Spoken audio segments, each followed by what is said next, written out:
മാറ്റിവെച്ച ശസ്ത്രക്രിയയ്ക്കുള്ള രോഗികൾ ഇപ്പോഴും വാർഡിൽ വെയിറ്റിംഗ് ആണ്. ഇനിയും ഈ പിന്നെ ഇത് കഴിഞ്ഞ അടുത്ത ഒരു മാസം 2 മാസത്തേക്കുള്ള വെയിറ്റിംഗ് ലിസ്റ്റ് ഉണ്ട്. അപ്പോൾ അവർക്ക് വേണ്ടുന്ന ആ സാധനങ്ങൾ ഇന്ന് എത്തിക്കാം എന്നാണ് അവർ പറഞ്ഞിട്ടുള്ളത്. അത് നോക്കട്ടെ. ആലപ്പുഴ കോട്ടയം മെഡിക്കൽ കോളേജിലെ ഡോക്ടർമാരുടെ സംഘമാണ്. ഇതിനകത്ത് നിങ്ങൾ തൃപ്തിയാണോ? വളരെ തൃപ്തികരമാണ്. അത് ഇത്രയും വേഗത്തിൽ ഗവൺമെൻറ് അതിനെപ്പറ്റി അന്വേഷിക്കുന്നതിനും ഒരു അന്വേഷണ കമ്മിറ്റി ഏർപ്പെടുത്തിയതിലും വളരെ സന്തോഷമുണ്ട്. മാത്രമല്ല ഇന്നലെ മെഡിക്കൽ കോളേജ് പ്രിൻസിപ്പൽ നേരിട്ട് വന്ന് അദ്ദേഹം എനിക്ക് എല്ലാ സപ്പോർട്ടും ഈ കാര്യത്തിനകത്ത് വാഗ്ദാനം ചെയ്തിട്ടാണ് അദ്ദേഹം പോയിരിക്കുന്നത്.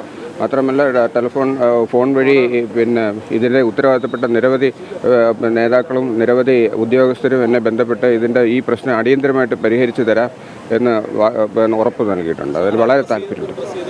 എല്ലാ വിഷയങ്ങളും വിദഗ്ധ സമിതി അന്വേഷിച്ച് ഇതിന് ശാശ്വതമായ ഒരു പരിഹാരം നേടിത്തരാമെന്ന് അവർ ഉറപ്പ് നൽകിയിട്ടുണ്ട്. ഇതിപ്പോൾ തിരുവനന്തപുരം മെഡിക്കൽ കോളേജിലെ സൂപ്രണ്ടും പ്രിൻസിപ്പളും അന്വേഷണ പരിധിയിൽ വരുന്നുണ്ട്. അപ്പോൾ അവരുടെ ഭാഗത്ത് വീഴ്ചയുള്ളതടക്കം അന്വേഷിക്കും. എനിക്ക് അങ്ങനെ അവർക്കെതിരെ ഒരു അന്വേഷണം നടത്തണമെന്നോ അവരെ ഹർട്ട് ചെയ്യണമെന്നോ ഒന്നും എനിക്ക് താല്പര്യമില്ല. കാരണം അവരും ഈ സിസ്റ്റത്തിൻ്റെ ഭാഗമായിട്ടുള്ള അവരെല്ലാം അഡ്മിനിസ്ട്രേഷനിൽ വലിയ എക്സ്പീരിയൻസ് ഇല്ലാത്ത ആൾക്കാരാണ്. എന്നെപ്പോലെയുള്ള ഡോക്ടർമാരാണ് അവരും.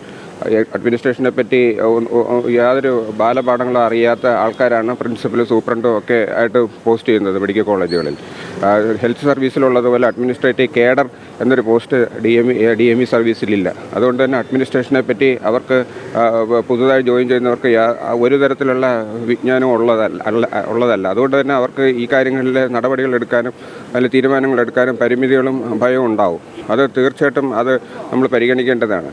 ഇനി മേലാൽ അങ്ങനെയാണെങ്കിൽ ഇതുപോലെയുള്ള കേഡറുകളിൽ അഡ്മിനിസ്ട്രേഷൻ പരിചയമുള്ളവർക്ക് കൂടുതൽ റോള് കൊടുക്കുന്നത് നല്ലൊരു തീരുമാനമായിട്ട് എനിക്ക് തോന്നുന്നുണ്ട്.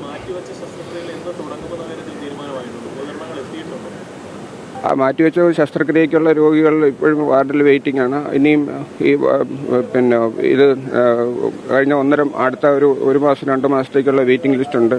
അപ്പോൾ അവർക്ക് വേണ്ടുന്ന ആ സാധനങ്ങൾ ഇന്ന് എത്തിക്കാം എന്നാണ് അവർ പറഞ്ഞിട്ടുള്ളത്. അത് നോക്കട്ടെ.